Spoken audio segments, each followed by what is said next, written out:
చూడు నాన్న, జీవితంలో ఎలాగైనా బతకొచ్చు, కానీ నిజాయితీగా ధైర్యంగా దేశం కోసం బతకడం అనేది అల్టిమేట్ లివింగ్.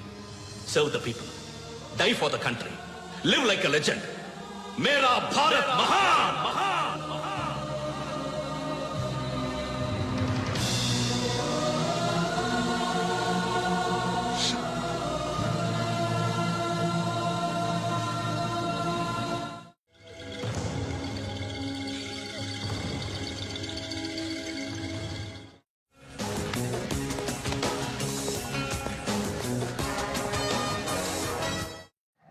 ఒక్కరోజైనా డ్యూటీ సరిగ్గా చేయి, చెయ్యి లేదనుకు బాగా చేయడం పడక్క చెయ్యి. ఏంటి సార్ డ్యూటీ నేనా?